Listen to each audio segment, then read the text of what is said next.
Hi friends, welcome back to my channel Kaushal stock market का फंडा में। आज हम किसी पर्टिकुलर शेयर के बारे में नहीं बात करेंगे। आज हम बात करेंगे हमें शेयर परचेज करते वक्त क्या क्या ध्यान में रखना चाहिए। पर उससे पहले अगर आपने अभी तक मेरा चैनल सब्सक्राइब नहीं किया है या फर्स्ट टाइम विजिट कर रहे हैं तो प्लीज़ सब्सक्राइब कर लें और बेल आइकन को प्रेस करना ना भूलें ताकि आपको लेटेस्ट स्टॉक अपडेट्स मिलते रहें। होप आपने कल वाला वीडियो जरूर देखा होगा। अगर नहीं देखा है तो नीचे डिस्क्रिप्शन बॉक्स में और ऊपर आई बटन पर क्लिक करके देख सकते हैं। तो चलो आज का वीडियो स्टार्ट करते हैं। और आज के वीडियो में आपको ये बताऊंगा कि अगर आप किसी शेयर में इन्वेस्टमेंट करने जा रहे हैं तो प्लीज़ ये 5 से 6 पॉइंट उस शेयर में ज़रूर देखें। आज का वीडियो थोड़ा सा थ्योरेटिकल होगा और थोड़ा लंबा भी हो सकता है, पर आपको ज़रूर बोलना चाहूँगा कि इसे प्लीज़ एंड तक ज़रूर देखें, क्योंकि आप अपने पैसे मेहनत की कमाई को शेयर बाज़ार में लगाने जा रहे हैं। सबसे पहले दोस्तों यही बोलना चाहूँगा कि मार्केट में वही पैसा इन्वेस्ट करो जो आइडल पड़ा हुआ है, क्योंकि यानी कि जो पैसा आपके पास पूरे खर्चे के बाद बचता है उसे ही मार्केट में लगाएं।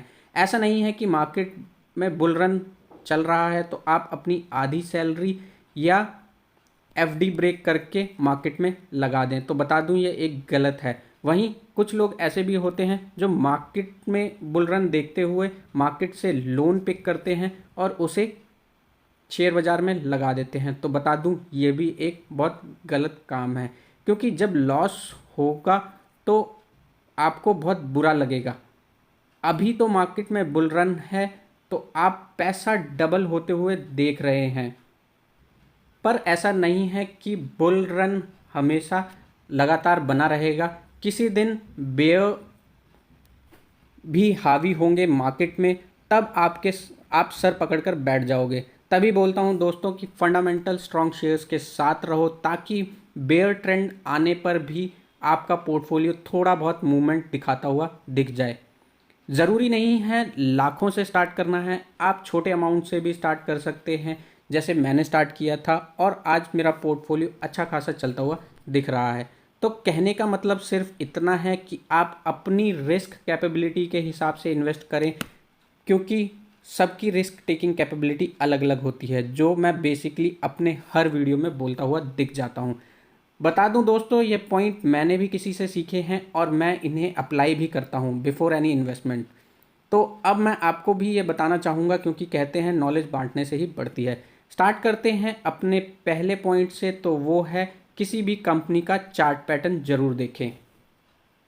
हमें कंपनी का चार्ट पैटर्न जरूर देखना चाहिए और वो भी मैक्सिमम चार्ट पैटर्न देखना चाहिए कंपनी का, ना कि शॉर्ट टर्म का चार्ट पैटर्न। शॉर्ट टर्म का चार्ट पैटर्न बस रेफरेंस के लिए होना चाहिए और उस कंपनी का मैक्सिमम का ही चार्ट पैटर्न आपको देखना चाहिए। एक एग्जांपल ले लेते हैं, जैसे कि इन्फोसिस का ही चार्ट पैटर्न ले लेते हैं। आपको बस गूगल पर जाकर इन्फोसिस शेयर प्राइस लिखना है, तो जैसे ही आप उसे लिख के एंटर करोगे तो ये आपके सामने आ जाएगा, जिसमें आप देख सकते हो इन्फोसिस 1665 पर ट्रेड करता हुआ दिखा लास्ट ट्रेडिंग सेशन में।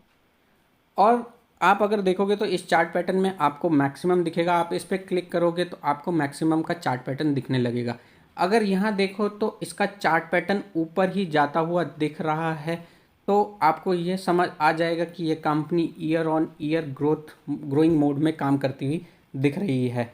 अगर एक और चार्ट पैटर्न देखें जो कि रिलायंस इंफ्रास्ट्रक्चर का है, तो आपको ज़्यादा क्लियर होगा कि ये इतनी ऊपर तो गया था बट उसके बाद ये एकदम नीचे आया और इसके बाद से मेरे को लगता नहीं है कि यहाँ से ये वापस कम बैक कर पाएगा।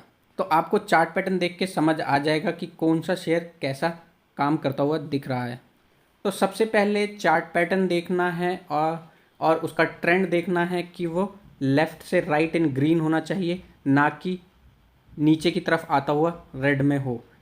अब बात करते हैं दूसरे पॉइंट की, तो आपको कंपनी के कर्जे देखने हैं कि कंपनी के ऊपर कितना कर्जा है, और अगर कंपनी के ऊपर कर्जा है तो वो उस कर्जे को कैसे यूटिलाइज करती हुई दिख रही है। उसके लिए आप किसी भी साइट पर जा सकते हो। अब तो बहुत सी साइट्स हैं जो कंपनी के फंडामेंटल शो कर देती हैं, पर एक कॉमन साइट है मनी कंट्रोल, ये तो सब ने ही सुनी होगी। वहाँ जाकर चेक करेंगे तो मनी कंट्रोल में सर्च में कंपनी का नाम डालेंगे और मैंने टाइप किया है इन्फोसिस। तो जैसे ही आप इन्फोसिस पर एंटर करोगे तो एक पेज ओपन हो जाएगा। उस पेज को थोड़ा सा नीचे स्क्रॉल डाउन करोगे तो आपको एडवांस चार्ट से पहले ये टैब दिख जाएंगे। तो आपको यहाँ पे फाइनेंशियल्स पर क्लिक करना है और जैसे ही आप फाइनेंशियल्स पर क्लिक करोगे तो आपके सामने बैलेंस शीट आ जाएगी। तो वहाँ आप चेक कर सकते हो कंपनी के बारे में कि कंपनी अपनी बैलेंस शीट में कैसा आपको वर्क करती हुई दिखा रही है। वैसे देखें तो कंपनी की बैलेंस शीट में बहुत सारी चीज़ें होती हैं, पर हमें मोटा मोटा उसमें रिजर्व्स चेक करने हैं कि कंपनी के रिजर्व और सरप्लस कितने हैं, और उसके बाद कंपनी की हमें लॉन्ग टर्म लाइबिलिटी और शॉर्ट टर्म लाइबिलिटी दोनों चेक करनी है कि वो कर्जा कितना है कंपनी के ऊपर, और उसके बाद हमें चेक करना है कंपनी के पास इस time cash and cash equivalent कितना है।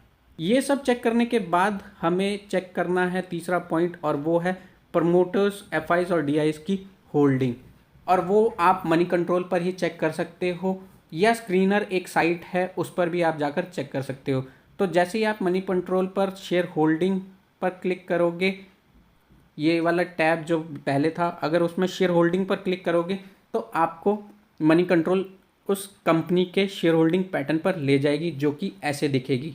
मोस्ट प्रोबेबली प्रमोटर्स की होल्डिंग अगर देखें तो 50 प्लस होनी चाहिए, पर अगर ये 50 प्लस नहीं होती है तो डरना नहीं है, क्योंकि उसके बाद हमें चेक करना है एफआईज और डीआईज की कितनी होल्डिंग है, और इन दोनों की होल्डिंग पब्लिक की होल्डिंग से हमेशा ज़्यादा ही देखने को मिलनी चाहिए, क्योंकि एफआईज और डीआईज का पैसा ज़्यादा होता है तो वहाँ पे शेयर की मैनिपुलेशन, शेयर के प्राइस में मैनिपुलेशन ज़्यादा नहीं होने को देखी जाएगी,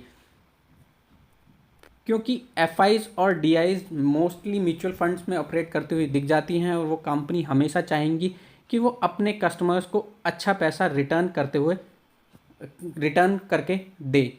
वहीं अगर देखें किसी भी कंपनी में अगर पब्लिक की परसेंटेज ज़्यादा है तो बता दूं आपको, पब्लिक के अंदर ही ऑपरेटर्स छुपे होते हैं जो शेयर प्राइस को मैनिपुलेट करते हैं और ऊपर लेके जाते हैं और बाद में नीचे भी लेकर आ जाते हैं।